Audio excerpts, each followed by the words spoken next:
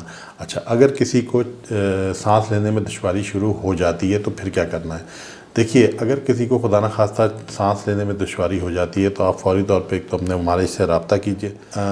اس صورتحال میں آپ کو آکسیجن کا انتظام کرنا ہوگا۔ اگر آپ کی آکسیجن کی ریکوائرمنٹ زیادہ نہیں ہے تو آپ اس چیز کو گھر پہ مینیج کر سکتے ہیں، لیکن کوشش یہ کیجیے کہ فوری طور پہ کسی بڑے ہاسپٹل میں آپ رابطہ کریں اور اپنا چیک اپ کرائیں، کیونکہ گھر پہ ایک بات ذہن میں رکھیے کہ گھر پہ اگر آپ آکسیجن ارینج کر بھی لیتے ہیں اور خدا نخواستہ وہاں مینیج نہیں ہو پاتا، گھر میں لمیٹڈ آکسیجن آپ کو اویلیبل ہو سکتی ہے، لیکن جب آپ کسی اچھے ہاسپٹل میں انشاءاللہ چلے جائیں گے، کسی بڑے ہاسپٹل میں جائیں گے تو وہاں پر آپ کو جتنی آکسیجن آپ کے جسم کو ضرورت ہوگی تو اتنی آکسیجن ملے گی اور آپ پروفیشنل ڈاکٹرز کی زیر نگرانی اپنا علاج کرائیں گے۔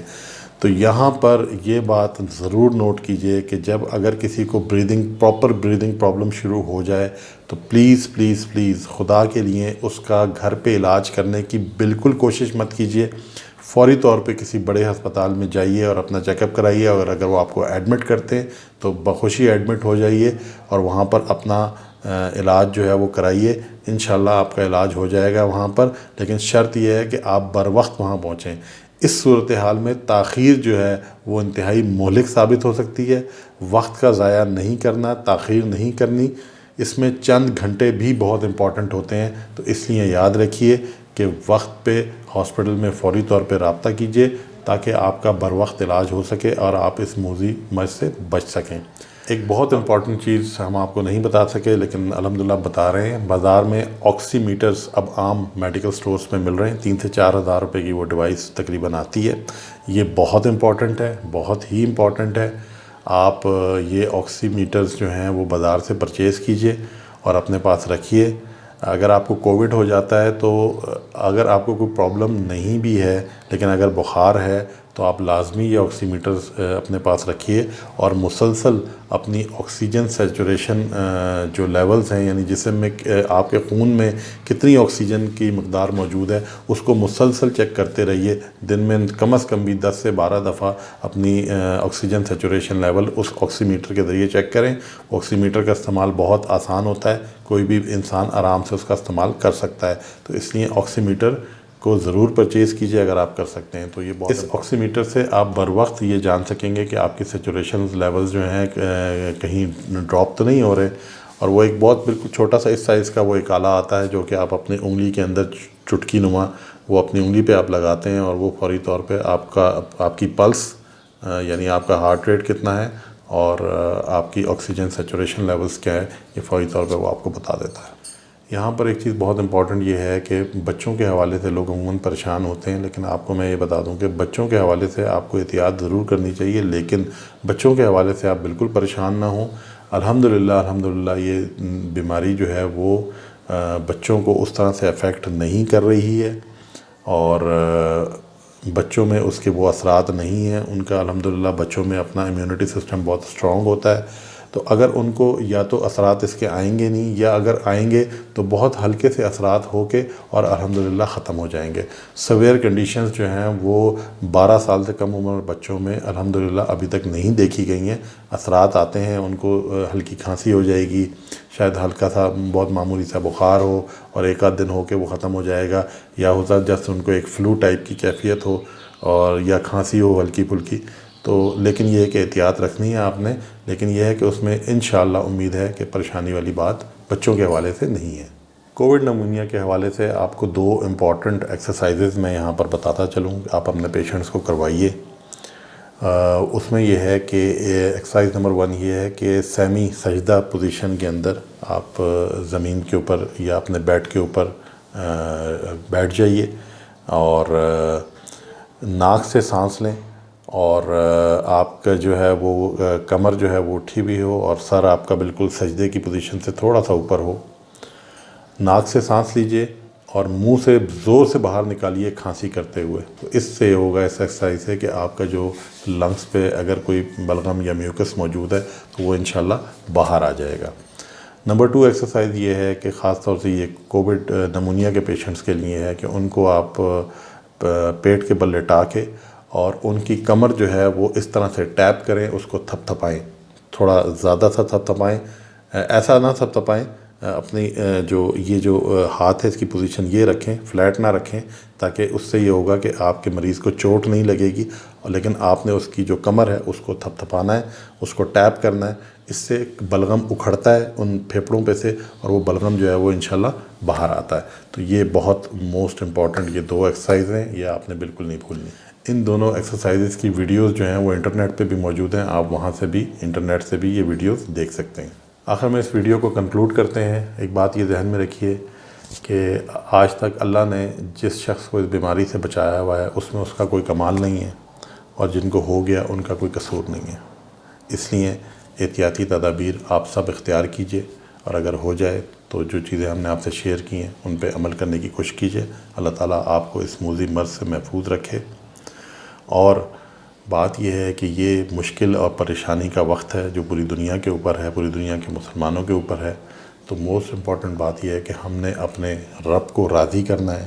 یہ مشکل، یہ پریشانی، یہ محض اسی ہی کی طرف سے ہے، اور جب تک ہم اس کو راضی نہیں کریں گے تب تک یہ پریشانی جو ہے وہ دور نہیں ہوگی. تو ہم نے اللہ سے مانگنا ہے کہ وہ ہمیں اس سے محفوظ بھی رکھے اور اس سے ہمیں صحتیاب بھی کرے. یہ اللہ تعالیٰ کی ذات ہی کرنے والی ہے، لیکن ہم نے اس سے توبہ بھی کرنی ہے، اجتماعی توبہ کرنی ہے. بحیثیت قوم ہمیں توبہ کرنی چاہیے اللہ سے، تاکہ اللہ تعالیٰ ہمیں اس موذی مرض سے محفوظ رکھ سکیں. جزاک اللہ خیر. اللہ حافظ. السلام علیکم ورحمۃ اللہ وبرکاتہ.